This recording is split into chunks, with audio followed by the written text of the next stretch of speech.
Bog nilagbalay.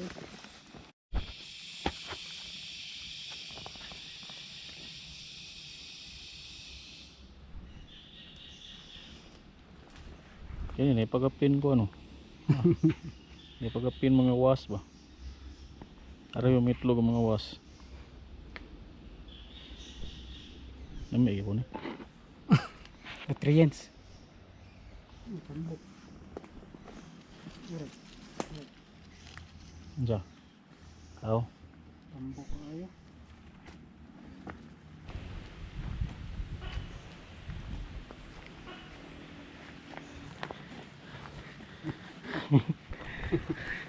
Dapat diri. Ha? Ini mga bagong turok diri oh. Lagi kapon. Oh.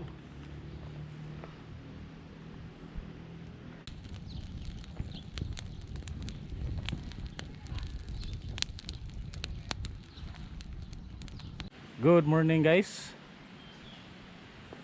Good morning Juan. So I am out here with my friend Juan. We are just visiting an old campsite. We've not been here for quite some time now, maybe about 3 or 4 months, and in that very short amount of time we have quite a pleasant surprises here. So this stinging tree is maybe about mapila ka feet ni Juan, so maybe about 3 feet tall already, and this was not here the last time we've camped here. And not just that one, we also have others sprouts here. So that's 3 newly growing sprouts, and their mother tree is just right here on top. This one, and also that one, and this one.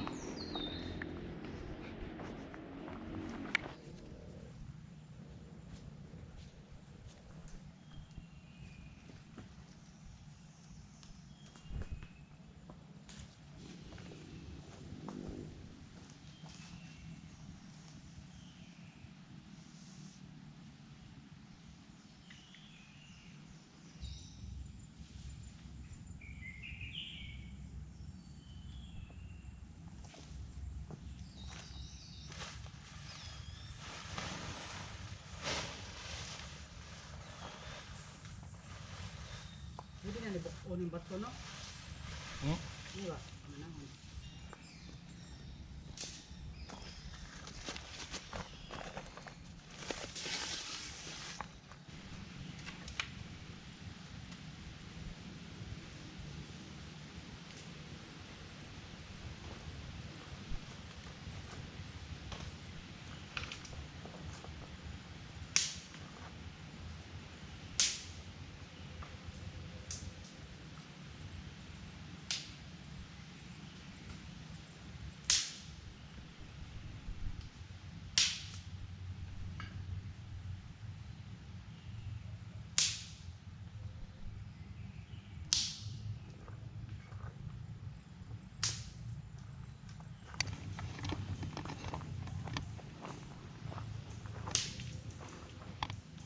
So we are done setting up our tarp for today.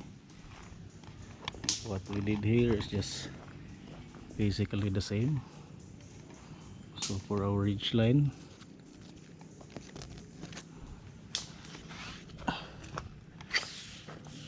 this is tension by tracker's hitch,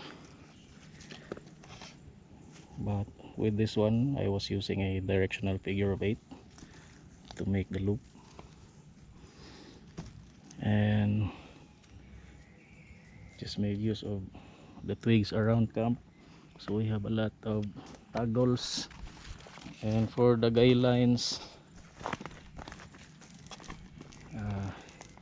not so much, just a lot of tensioning knots. So that's just a outline hitch. Bag ni mo, bag no, wala na yun. So for this rope, since this one is very stiff, so I made use of a carabiner. So it's just the same concept as with the tracker hitch.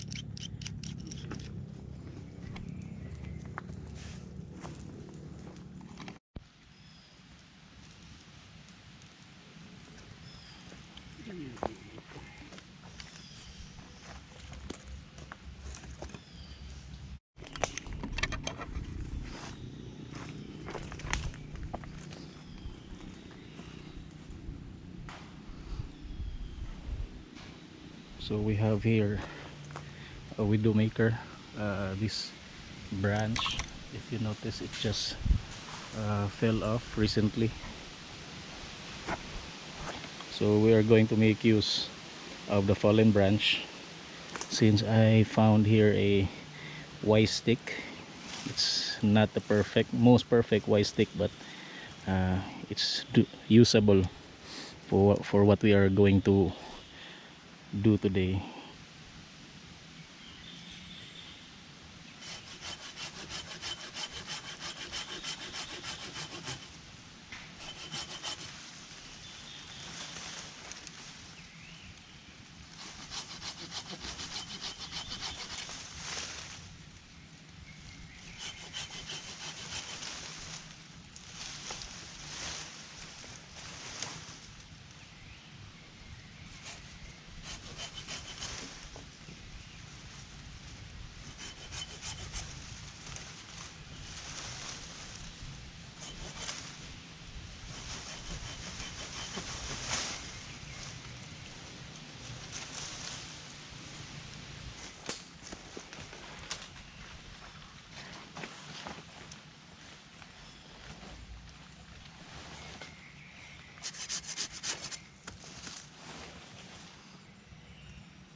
Juan has already gathered some banana leaves.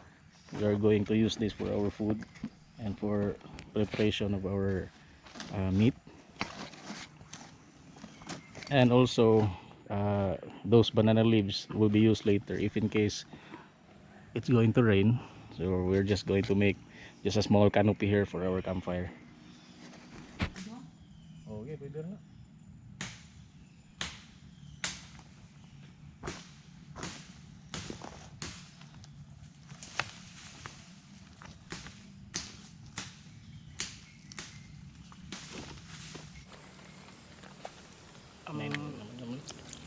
Ligo ng manok.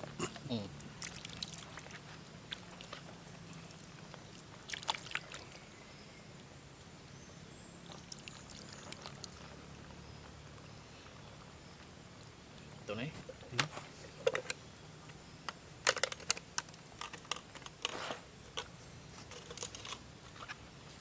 Sigawan.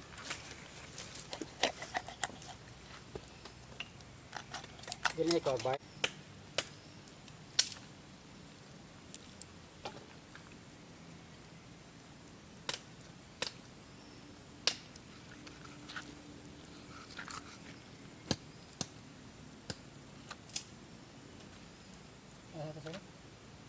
Okay.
may 28.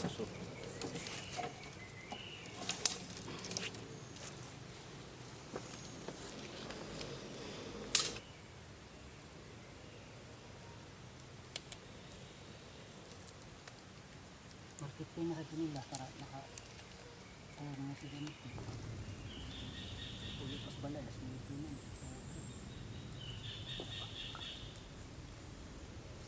Working ka? Working. Tanita mo. Tibig tibig.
Tagak ang kon.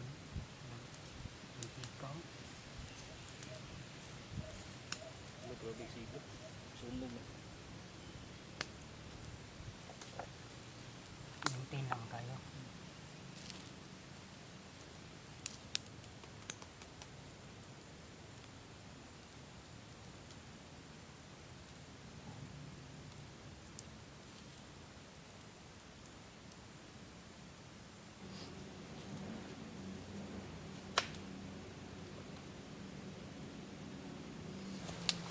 So here's our finished product. The chicken is, I think it's finally done. Luto na ni Juan. So basically what we did here is we just made use of the Y branch we picked up earlier, and everything here used was all green wood. So freshly harvested branches from the fallen tree branch I showed you earlier, and we tied it up. We fixed everything up using the abaca fibers. So that was the wild banana Juan harvested also with the leaves. Lawan to. Ganun eh. So we're about to have our lunch.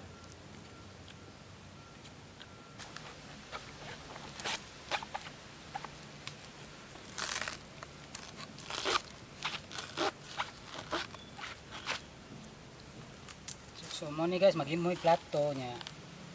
Ako nang gikuan ganina kay tumba man ni kay kusugin hangin. So, ako na lang siyang gi-harvest. At least na siya gamit. So okay ra gyapon siya i-harvest. Basta gamit to lang sa tarong. Kay uban ang putlon ay gamit. So medyo na importante kung harvest mo gusto ka butang like inani is at least gamit ba na siya pulos. Di para sa mga ex pulos.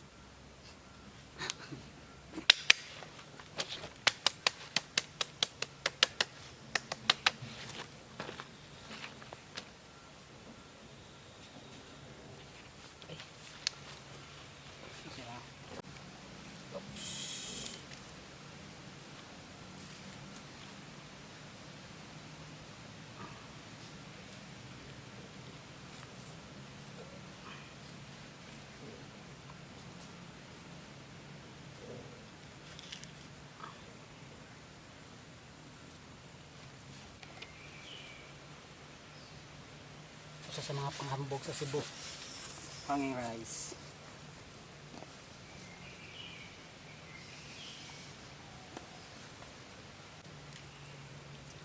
Nita.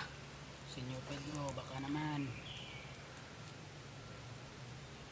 So here's the finish or cooked chicken, roasted chicken, roasted barbecue chicken. Barbecue chicken. So blood chicken. Hindi siya wide, but pinalit rin eh. Enzo chicken.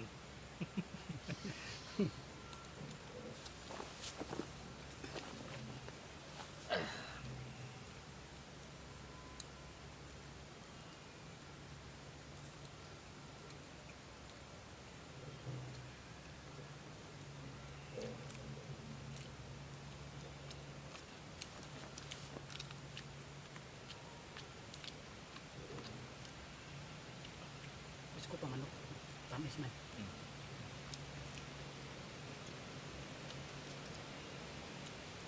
Hindi siya ganang frozen. Ala sa frozen, di man kamo isa manok. Baguhan po lang eh. Ang recipe yan eh. PM lang sa Siriti. Nala niyang secret recipe. Lami kayo.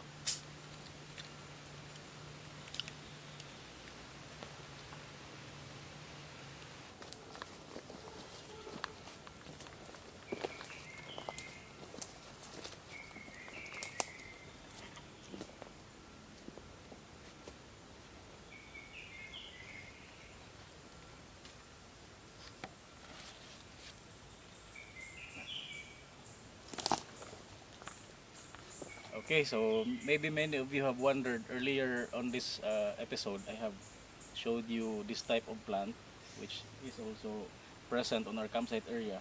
So this, by the way, those of you who did not know, this is a type of stinging tree, which is very abundant here in the Philippines and especially with our campsite. So this stinging tree is called alingatong in Bisaya and also in Tagalog. Some places call this lipa tree. So this is the same species. There are also subspecies which are the smaller types. And this is what is very common here in Cebu City. So what we have to watch out for this is the leaves of this plant. So this contains a lot of hairy stingers. So it's just microscopic. You won't notice it with your naked eyes. But when this thing gets in contact with your skin, it will inject toxins that will cause irritation, swelling, and pain that will last for maybe around 5 to 7 days. So this sprouted from the root of the mother tree. So mother tree of this plant is somewhere around here. It could be this one or that one. So these things does not really need new seedlings to sprout, to regrow. So it can regrow like vines. So from the roots of its mother trees, it can produce a new sapling such as this one. So this is what we have to watch out most of the time. Is actually the newly grown saplings, because these ones are the ones that are level with you. So it can get in contact with your pants or your clothing, and when you touch that part of your clothing, you can still get intoxicated with the toxins from the leaves of the stinging tree. So one good remedy for this is we can use the sap of the bajang plant. We will try to look for a bajang later, so we can have a natural remedy or first aid for the stinging tree. Dito tayo bajang one. Okay, so this is what we call here as a bajang, or commonly known as the giant taro plant. Okay, so this is the remedy for the stings you get from the stinging tree.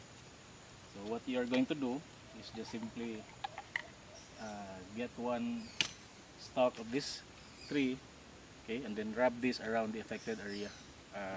What I think is the scientific explanation for this is that this plant, or the bajang, it contains saponins and other chemicals or substance that is somewhat known to be pain receptor, and then itchiness or swelling from the stinging tree is some type of pain, so maybe that's why it can neutralize the itchiness and the pain which is being caused by the stinging tree or the alingatong. So every time you apply the sap of this, you need to cut a new part. So every application, you must cut a new stem. So you will not get reinfected by the toxins that is being taken away from the bajang. Okay, so remember this plant. So giant taro. Okay. And another interesting fact about this plant, this is also considered as a famine food during the Japanese occupation here in the Philippines. Most of the Filipinos survive by harvesting these types of vegetation here in the wilderness. So what they did was this one, the rhizome or the bottom part of the bajang. So this is actually edible. So if you have eaten the sa English agabi. So if you have eaten taro in the past, so this is a Jan taro. So the taro is most popular in the supermarkets. So it's just the same. It has this some sort of rhizome, but in order to make this one edible, since it is also known to be toxic, you have to cook this for many hours before finally consuming it. And by cooking, I mean boiling it for maybe 2 or 3 hours before processing the meat itself. So it looks like this. Okay, so if you peel the skin off, so it just literally looks like the meat from gabi or taro. Okay, so this is the meat itself. So while we are hiking, touring around the place, Juan there is taking photographs of the wildlife that we can see around here. So this is formerly our base camp, this area, but this was destroyed during the strongest typhoon back in 2021, the Typhoon Odette. So you can see around here the damage the typhoon has caused. So all of the towering trees, it all fell down towards the campsite. So it's no longer safe to camp here, so that's why we have decided to just move to another area. And this is the water reservoir I was talking about. So we just use this as our main water source at camp. This is originally a natural spring that was channeled through this reservoir. This was initiated by the local government, so it can be channeled to the local communities' houses, and all of them are getting their water from this. And there's also another reservoir over there, just on the lower part of this mountain. There are very abundant species of plants around here, hence why we call this place as Camp NT, or it's an abbreviation for native trees. So NT really means native trees, since this is the only remaining forest patch here in Cebu that has lots of remaining original towering trees compared to the other parts of the forest here. So just within our perimeter, we have a lot of plants here. Majority of them, at least 80 to 90%, are all native here to the Philippines, and it's so diverse that from here we can see palm trees, native bushes, towering trees that are also native. We have lots of vines and ficus species of trees that are surrounding the area, and these types of plants are also the number one responsible for providing a food source for the native animals here. So that's why we are all hearing different types of birds that are residing here in this area.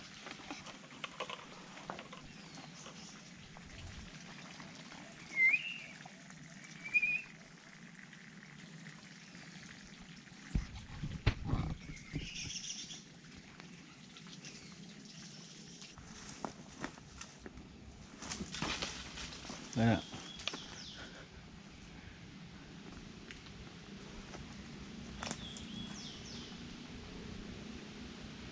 Birahan na dito. Ato ka dito pa do. Ayo diha. Dito dito dito. Ayo para di ka buhi.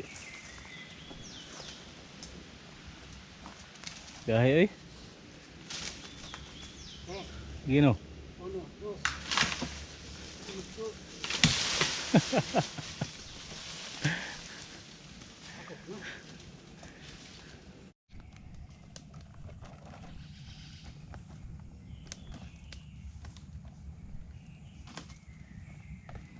What Juan is doing right now is just producing smoke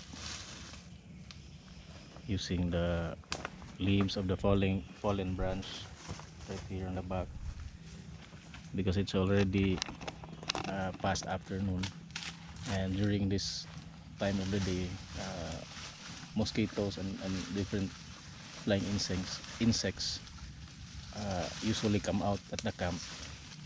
It's somewhat of a burden when camping here in tropical countries. So what we are doing right now is just making a small campfire and putting green leaves on top of it, so it can produce a lot of smoke, Kalan. which will eventually ward off mosquitoes and other insects at the area.